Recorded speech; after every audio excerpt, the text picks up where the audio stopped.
What's up, you guys? It's Candy, your favorite storyteller here. I am going over another case today with you guys. This one is going to be Ed Gein, the Butcher of Plainfield. I know you all have heard of him before, and when I start talking about him, I know y'all going to be like, oh, yeah, that's him.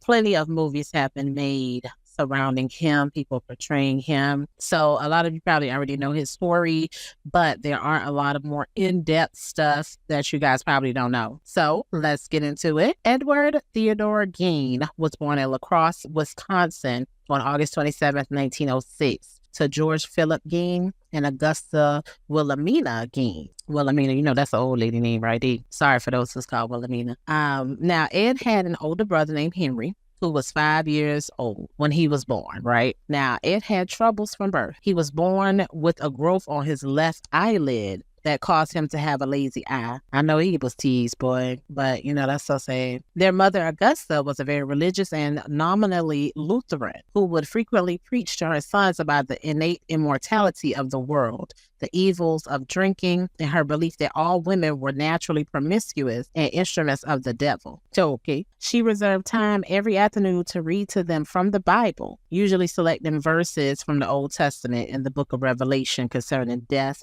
murder, and divine retribution. Well, she was just crazy, wasn't she? Jesus freak, that's what they call him. Ed idolized and became obsessed with his mother. Unnatural, you would say. You know what I mean? Next thing we gonna hear is that they had sex with one another. Y'all know stuff like that did happen back then. Telling me acting brand new now, okay? Now, his father, George, was an abusive alcoholic who periodically worked as a carpenter, a tanner, a farmer, in the city's fire department, at the city's fire department. He also owned a grocery store in which Augusta ran. Okay, so they have blood money. He soon sold the grocery shop and left the city with his family to live on a 155-acre farm in the town of Plainfield, Wisconsin, and it soon became their permanent residence. Now, Augusta despised her husband and gave him no parts in the raising of their sons. How she was married to him, but she didn't like him, right? I don't know. She felt he was worthless. Wow. Augusta was happy when they moved out of the city because she wanted her boys away from the immortality of the city and the sinners that inhabited it. Augusta took advantage of the farm's isolation by turning away outsiders who could have influenced her son. She was excited because the closest neighbor was almost a mile away. Now, Ed was 8 at the time of the move. Augusta only allowed the boys to leave the property to attend school. Outside of school, they spent most of their time doing chores around the farm. Now, Ed was shy. His classmates and teachers remember him as having strange mannerisms, such as seemingly random laughter he would do. Okay, the crazy laugh. Like he had a personal joke going on in his head. People thought the boy was slow. While doing chores on the farm one day, Ed witnessed his parents slaughter a hog in the shed. Ed said that he experienced ejaculation once he viewed this. This was his first time and he experienced ejaculation. Okay, so it just seemed like he was confused about some things, because that's just crazy. Now, Ed also had a lesion on his tongue that caused him to speak a little bit weird. I guess maybe he had like a little lisp or something, but he wanted to have friends even though he would come home early, well, not come home early, but he would come home crying because kids would make fun of him. Because how he looked, I guess he was picking at him. Y'all know kids mean. Now, whenever he came home like that, his dad, George, would beat him repeatedly in his head till his ears would start ringing. Then his mother, Augusta, would punish him because he tried to make friends. So he basically got it both ways. He had a hard life, man. He was living a real, real hard life. But oh my God, I can see why the mama hated the daddy, because why is you beating my child in his head until his ears ringing? Like, what? But she wasn't no better. Family acquaintances said that Ed was caught by his mother masturbating in the bathtub. They say she grabbed his genitals and called them the curse of man. After that, she made the boys both promise to always remain virgins. Now, despite Ed's poor social development, he did fairly well in school, especially in reading. Once Ed graduated the 5th grade, he dropped out of school. Oh, wow. So he only had a 5th grade education? But it doesn't say why he dropped out, but it could be because his father, George, became a helpless invalid at that time.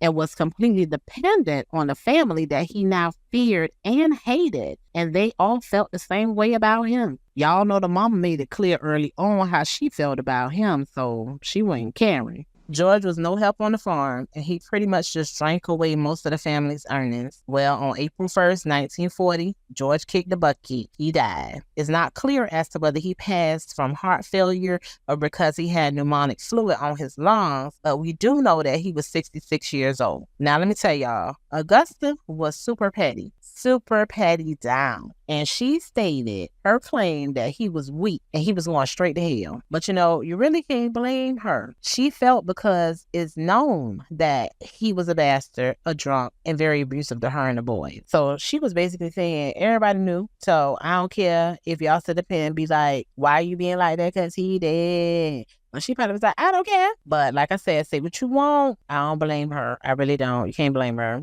Now, at this time, Ed was 31 and Henry was 39 when their father passed. The boys had to wind up taking on odd jobs around the town to help cover living expenses, which they probably had to do that for quite a while because the daddy hadn't worked for quite a while. So they probably was already doing that. And because of that, they were both considered reliable and honest by the whole community. Now, even though they were both handymen, Ed also babysat for neighbors and he enjoyed it. People say it's because he was kind of childlike himself and related to the kids more than the adult. Everybody did say, from when he was younger that he was a little slow. So now it's no secret to anybody, they say, that Henry, being the oldest, always had disagreements with their mom because she wanted everything done her way, but he had his own mind now. So he didn't want to hear nothing she had to say. He was probably like, she crazy. But Ed, being obsessed with Augusta, was shocked and hurt whenever Henry would speak ill of her around him. Now, Henry started dating a divorced mother of two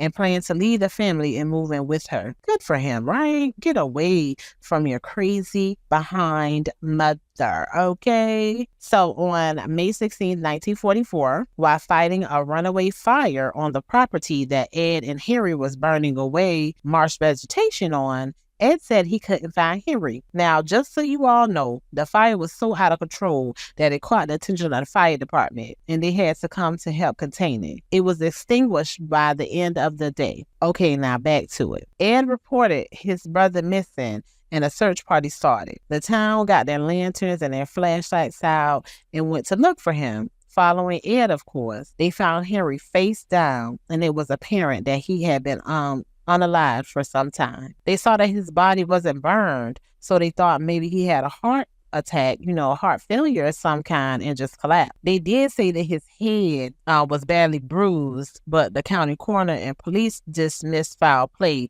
and listed his death as asphyxiation. No official autopsy was done or an investigation either. As feeble-minded as Ed seemed, no one believed he would be capable of ever harming a hair on anybody's head. But now Ed and Mommy Dearest were all alone. Augusta wound up suffering a paralyzing stroke right after Henry's death. She started becoming faint and sickly at first. Then that's when it happened. Of course, Ed devoted himself to taking care of her, because he was obsessed with his money, you know what I'm saying? Now, during this time, Augusta started worrying about what Ed had been reading, what she had been seeing him read all the time, right? So he started reading some strange books, such as things on head shrinking, grave robbing, and books on human anatomy. Sometime in 1945, Ed remembers he and his mother visiting a man named Smith who lived nearby to purchase some straw. He says during this visit, they witnessed Smith beating a dog, and a woman came out and yelled for him to stop. But he kept on going and wound up beating the dog to death. Now, Augusta was, of course, extremely upset by witnessing this. It stated that this was not what bothered her. It was the presence of the other woman. Why, though? They had nothing to do with you, girl. And then on top of that, Ed seeing all of these things happening, this is what, really drove him to looking into weird stuff like that, And then, of course, him getting, ejaculating and stuff when he saw them kill that hog when he was younger.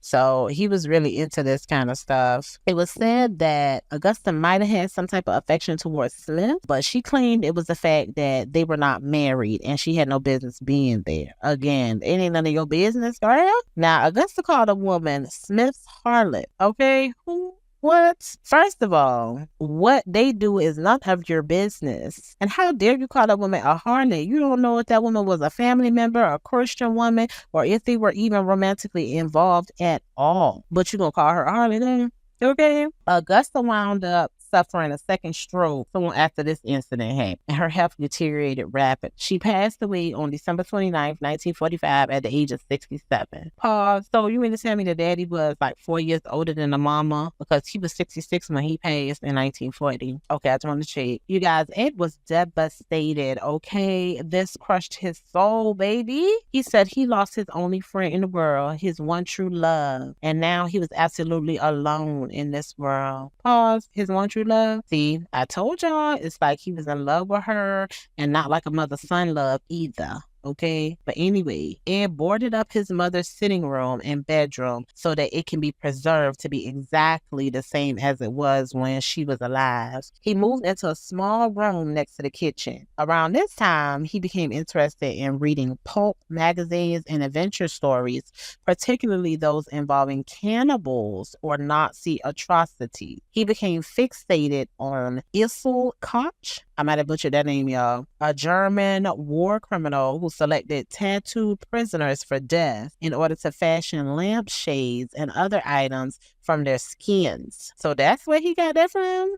Oh, okay. Ed held onto the farm and worked odd jobs to earn money. He received a farm subsidy from the federal government starting in 1951, and he sold about 80 acres of land that Henry owned as well. People around town started commenting on how bad he started smelling when he would be around and how unkempt he was looking. Now he started like messing with his hygiene. He was getting messed up or whatever. He's just didn't care. 18 months later, Ed claims to have been driven by intense loneliness, and he started having strange visions. He would visit the cemetery to see his mom, and after several visits, he started digging up corpses. Yep, y'all heard me. The first body he took was a mother's. He said he twisted off her head with his bare hands and shrunk the head in a way similar to that in one of his books. He started scouting out obituaries for newly buried middle-aged women. He visited as many as 40 different cemeteries, leaving without any offense, and taking what he wanted. Then he would basically cover up the violated grave. He said he has never had sex with the bodies because they smell too bad. Besides masturbation, he denies ever having a sexual encounter. Of course, we all know that his cravings and compulsions still fall under the category of necrophilia, though. But police were stumped with the increase in missing persons in the area. In 1951, Ed visited a bar owned by a woman named Mary Hope. People say she looked identical to his mom, but she had a foul mouth and trashy history. Y'all know he was transfixed on her because she looked like his mama. So, of course, he started stalking her.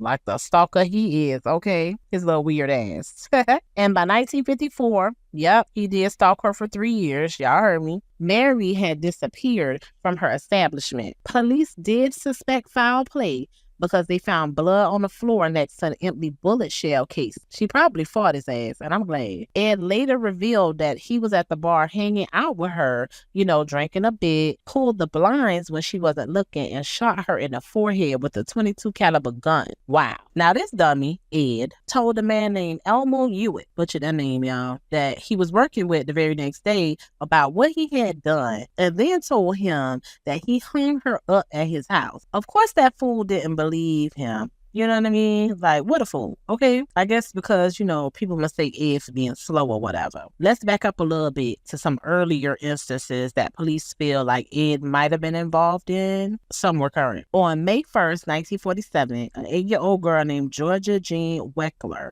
disappeared near her farm home in Fort Atkinson around 3:30 p.m. She received a ride home from a neighbor who dropped her off in the lane. She was seen stopping at the mailbox to collect the mail and was never seen again. Some people reported seeing a dark-colored, possibly black 1936 Ford sedan with a gray plastic spotlight in the vicinity that afternoon. Now, Ed owned a 1937 Ford that was black. Now, on November 1st, 1952, Victor Harold Travis went deer hunting with an acquaintance named Raymond Burgess. They both stopped for refreshments at Mac's Bar in Plainfield for several hours. Now, around 7 p.m., they left the bar and were never seen or heard from again. Supposedly, they had been hunting on the farm next to Ed's despite the objections they were given. Then, on October 24th, 1953, Evelyn Grace Hartley went missing while babysitting a 20-month-old child. At the home of the child, she was babysitting, as a matter of fact. That's wild now, right? The father of the child called the girl's father because she hadn't checked in as planned. Evelyn's dad was concerned, so he drove to the home his daughter was babysitting at and found the doors locked, the lights and radio on, and some items were scattered all through the house. I guess he peeked through the windows and saw this. The living room furniture had been moved to different positions. He found Evelyn's school books, shoes, and broken glasses in different rooms of the house, but he didn't see his daughter. Now, Ed was a suspect in this, but when he was asked about it, he denied any involvement in it, and he passed 2 lie detector tests as well. No trace of her was found on his property. In June 1954, James Walsh,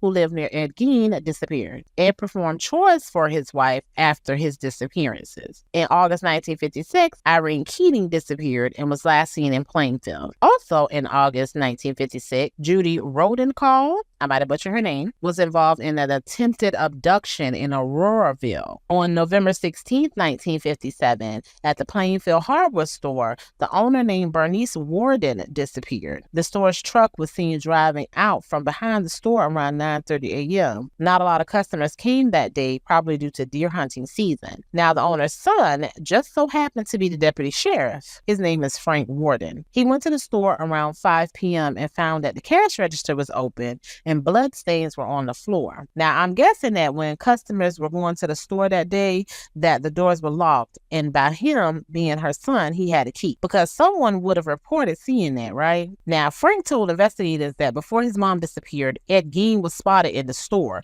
and it was expected to come back the next morning for a gallon of antifreeze. There was also a sales receipt showing where he had paid for the antifreeze already, but I guess he didn't need it yet and just said he would come back for it. And the police arrested Ed. They wound up finding him in the grocery store that same evening. And they went to his farm to go search for Frank's mom, because like I said, Frank was a deputy sheriff, so they was about to go and look for his mama, okay? They unfortunately did find his mom's decapitated body in a shed on Ed's property, hung upside down by her legs with a crossbar at her ankles and ropes on her wrists.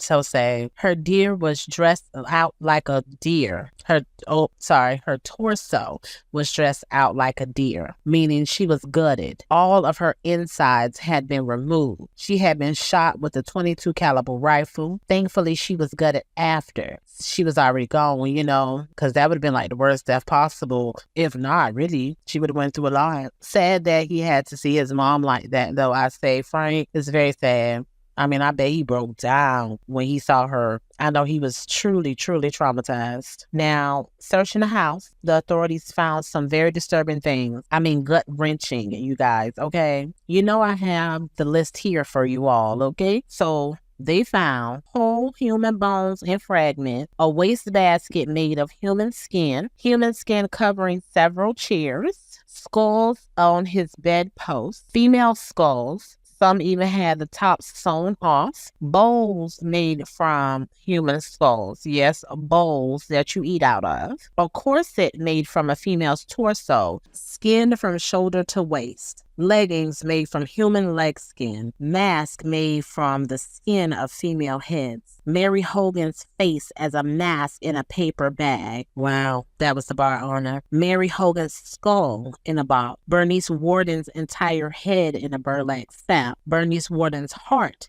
in a plastic bag in front of Ed's stove, like he was getting ready to cook it or something. 9 vulvas, which is the female genitalia leading into the interior of the female productive tract. They were all in a shoebox, vaginas basically. They were all vaginas, you guys. A young girl's dress and the vulvas of two female judged to have been about 15 years old. A belt made from female human nipples. Wow. 4 noses. A pair of lips on a window shade drawstring. A lampshade made from the skin of a human face. Fingernails from female fingers. What a list, right? Why was he this sick of an individual? Is it because of his mommy dying? Because he was considered special needs, right? No one will ever truly know, to be real with y'all, but that is 20 different items, okay? The items were all photographed at the state crime laboratory and then decently disposed of, they said. Now,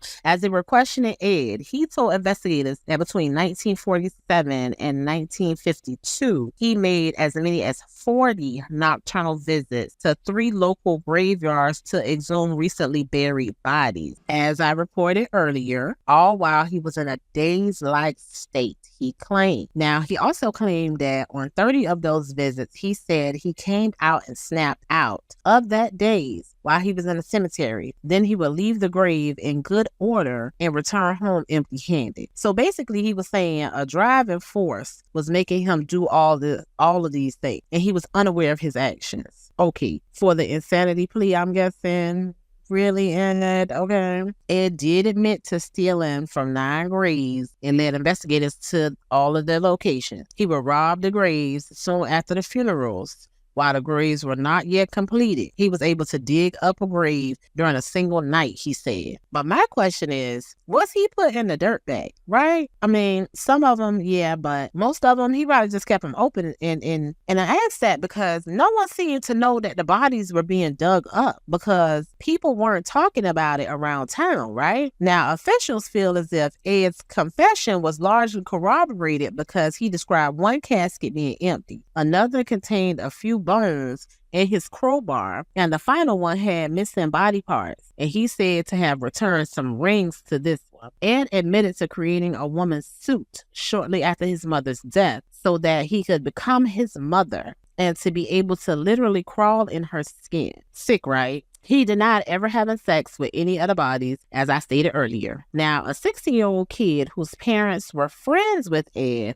who also attended baseball games and went to the movies with him, reported that Ed kept shrunken heads in the house, which he told him were relics of his family that had served in the Philippines during World War II. Upon investigation, though, they were determined to be human facial skins from corpses that he dug up and used as masks. During the questioning of Ed Gein, allegedly, Sheriff Art Shuley, I probably butchered his name, assaulted him by banging his head and face into a brick wall. As a result, his initial confession was ruled inadmissible. Art died of heart failure in 1968 before Ed's trial.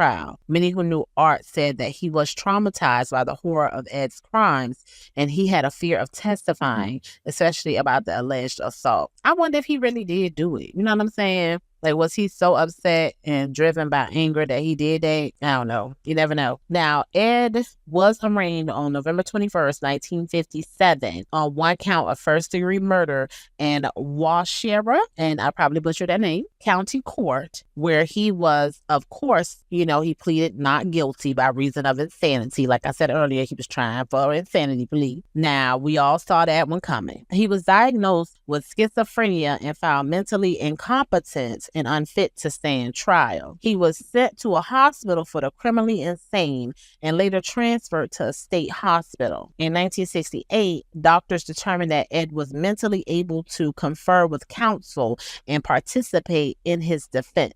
The trial began on November 7th, 1968, and it lasted for a week. A psychiatrist testified that Ed had told him that he couldn't remember if the unaliving of Warden was accidental or intentional. But he does remember going to the store and examining a gun that was on display and the weapon discharging and ultimately killing her. Really, Ed? Okay, now he got a little amnesia, huh? Now, what shocked would have a loaded gun on display is what I'm wondering. But it was the little country town, so it ain't too far-fetched. Now, the trial was held without a jury at the request of the defense. Ed was found guilty for Walden's death. Then on November 14th, a second trial was held regarding Ed's sanity. They ruled that he was not guilty by reason of insanity, as a testimony by doctors for the prosecution and defense, and ordered him committed to the hospital for the criminally insane this time around. He spent the rest of his life in a mental hospital. The judge once stated that due to prohibitive costs, he was only tried for one murder, but Ed did confess to another. Now, Ed's house was appraised at about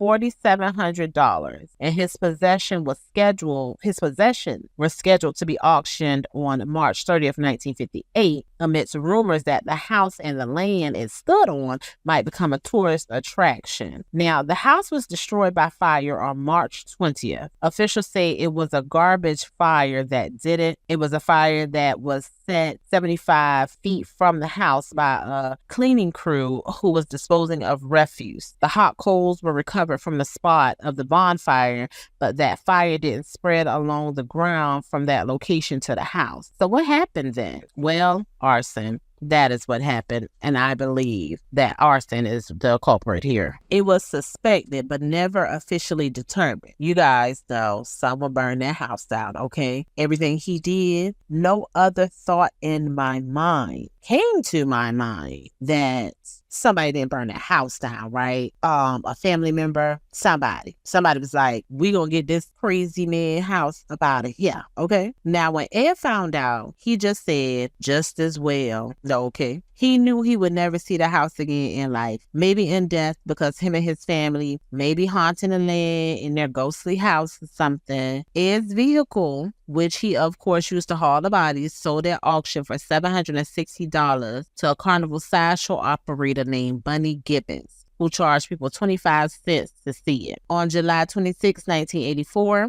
Ed Gein died of respiratory failure secondary to lung cancer. So that means he had lung cancer also. After he died, fans chipped away pieces of his headstone as a souvenir. Crazy little fans, right? I don't know why fans are like that. They be doing crazy stuff though, for real. Then someone finally stole the whole thing in the year 2000. It was recovered, of course, in June of 2001, a year later, and was then placed at a storage locker at the sheriff's department. His grave goes unmarked to this day, but he sits between his parents and his brother for anyone who wants to go see. Well, you guys, another case. I want to say thank y'all so much for sticking with me, loving me. Don't forget to like, comment, and subscribe. Until next time, you guys. Peace. Thanks for watching. Don't forget to like, comment, and subscribe for more videos coming at you from It's Candy.